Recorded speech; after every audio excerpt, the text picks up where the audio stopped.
waad mahadsantahay walaalkay hay Abdullaahi Iidow Farow naanaysteena Jaamac Saciid Giridhi yalare Giridhi oo ah ninka sida weyn u qabsaday baraha bulshada ayaa markii ugu horeysay waraysigan bixiyay isagoona shaaciyay inuu leeyahay laba magac naanaystaas askarnimo ay ugu baxday ma garatay ana askala naanaystan waxa iibay General Ship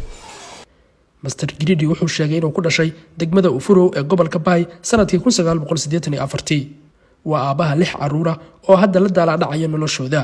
wuxuu dalbaday inuu qaabilo madaxweynaha Koonfur Galbeed Cabdicasiis Laftagareen oo uu ka codsaday inuu la kulmo dawladda qori intii soo qabatay qorigan ku shaqay hataa ay madhiin kan jeebkaygan ka gatay nafteedana waa dul saar hantideedii hoolahayga ana jeebkayga ka gatay kan haddaba intaan muuqaalkeena gudagelin waxaan ka codsan lahayn haddii aad ku taxan tahay muuqaaladeena inaad like noo saarto muuqaalka lana wadaagtid ama u share gareysidna saaxiibada dadka inta badan waxay isweydiinayaan magacan Giridhi oo aad caan ku noqotay bal magacaas iyo sababta ka dambaysa naanaystaas askarnimo ay ugu baxday ma garatay ana askala naanaystan waxa iibay General Ship ma garatay marka naanaysta meesha iga imaatay generaalkana xilli aday 8 sano amala isku keen dambeysay anoo xanuunsanino aad u fiicanahay isku keen dambeysay marka aday xamaru ii bedelay asiga taleeg iibka meeshan anoo fiican inta iga bedelay ka bacdi 7 sano 8 sano kala maqneen daraad feelkii guud oo salag dhaxdiisa isku aragn anoo ilgo'no rafaasan marka ninka muxuu saa u noqday way sheekada meesha ka baxday inaanistan lagu bixiyo waxba sababi kara bal maxaa keenay inaanistan ay ku baxdo naanastaasina ay baxdo horta askar waa isku mashquul kaligeeda meel isu jeegto Soomaa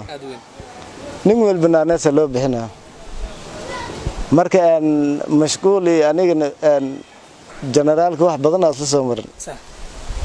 dawladnimada ka horaaba macnaheedu soo jabhadeen waan dhibi jiray waxna waa ka dardari jiray waan yaraa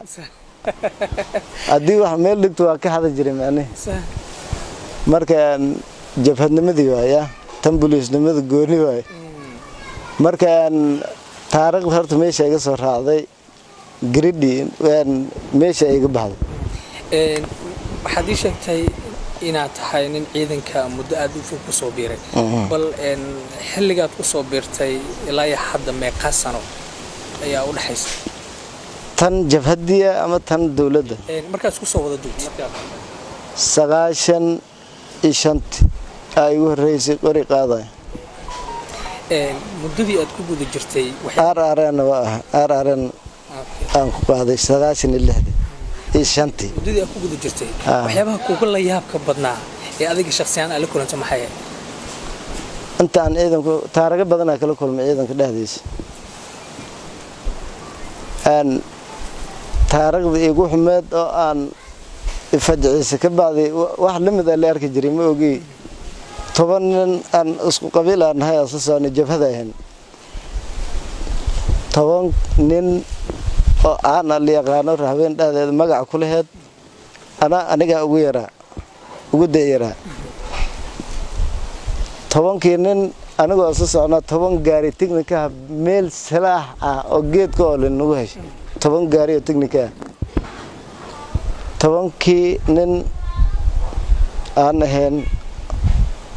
laba dhimisho looga tagay ka badbaadiyay aniga oo meel galay dhumatay loo dhaxdeeda ku dhuuntay oo meel daaqaysa 10 nin bartiya lagu dilay oo soo socon laba nin oo dhimisho looga tagay ka soo kacday ma ogi intii kale bartiya ku dhinteen kaligay wax fiyo ka tagay taariikhda igu xumeed ka soo kana macnaheedu taariikh badan way jirtay laakiin wax saacadaas taariikhda aan la kulmay ka hor ka dambe macnaheedu lama kulmin oo isku jifaanahay wali 10 nin maxaa kugu dhiirigeliyay inaad ku soo biirto ciidanka macnaha ma adigoo yar oo ku soo biirtay mise waqtigaagii oo markaad qaan gaartay kadib ayaad ciidanka qaybaad ka noqotay anoo yar ku soo biiray anoo qoriga aad karin ku soo biiray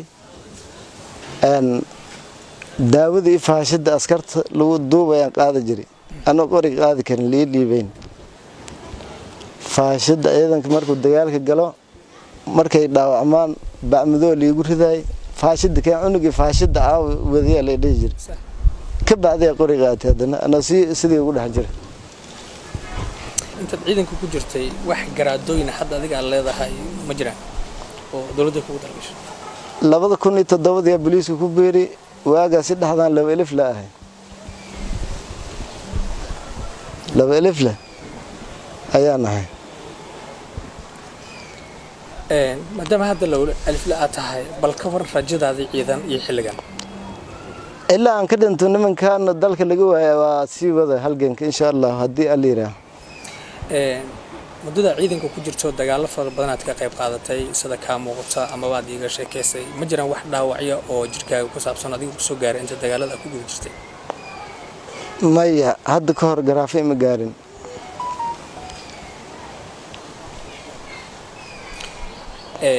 maadaama aad tahay nin ciidan ah mis leedahay waqtigaaga inta ka dhiman shaqada ciidanimo oo halganka ah gobonimada ah waad ku qaadan doontaa mise waxaad isleedahay markaan alla ilaahay horaa u badatay bal isbeddelkana rajeynaya maya dad iga waaweynaa shaqaynay aniga weli tira 40 lay ku wadaa ma ogi hataa 50 ma gaarin waa sii wada ilaa aan ka dhanto mar hore si aan u soo bilaabay ma ogi mid aan ka socdo ma aha nafta meeshii ilaahay ku go'da ma jirtaa maadaama dagaalo badan aad gashay rag saaxiibada inaad ku weysay dagaaladaas wax la xisaabi kara ma aha iradan wax kale igama soo bixin tagaan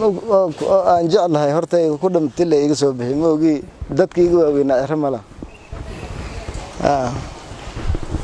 kadib waxaad go'aansatay marka inaadan qorigan gacantaada aadan ka bixin si aad cadowga aad ula dagaasho dadka aad meelaha yaryar ee ugu harsan yahay aad uga safayso qorigan horta dawladda u shaqeynay askari dawladeed ahay booliis ah dawladda qori intii soo qabatay qorigan ku shaqeey hataa ay ma dhihin kan jeebkaygan ka gatay nafteedana waa dul saar hantideedii hawlahayga ana jeebkayga ka gatay kan masha Allah nin dadaal badan inaad tahay iyo muuqata xagee ku dhalatay gobolka Baay gaar ahaan degmada Furow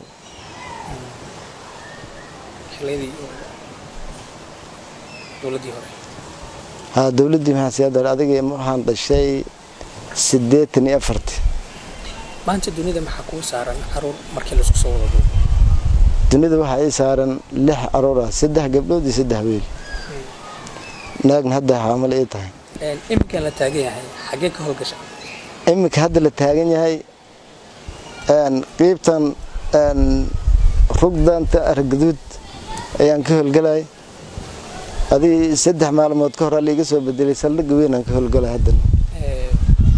ma xasuusan kartaa xilliga naaneysta grade ee ku baxday sanadii ama xilliga ku baxday waxay ay baxday 2007 xilligaas oo aad shaqeynaysan General Mahad aad shaqeynayna ayaa ay baxday asigaan ay bixiyay baaqa ugu dambeeya oo saraakiisha ciidanka maamulka koonfur galbeed madaxweynaha federaalka iyo kan Cabdicasiis Xasan Maxamed Laftigreen oo aad u diraysid maanta aad jeclaan lahayd in adiga lagu qabto gariidyahan maxay tahay madaxweynaha koonfur galbeed Cabdicasiis Xasan Maxamed Laftigreen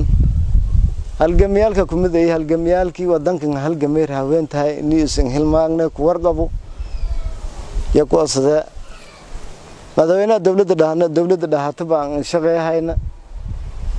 gaar ahaan koonfur galbeed ka sugnaa in shaqeeyahayna waan dhalanay marka may ku asadaysuu in dadaalka sii dara oo darajooyin walay oo askari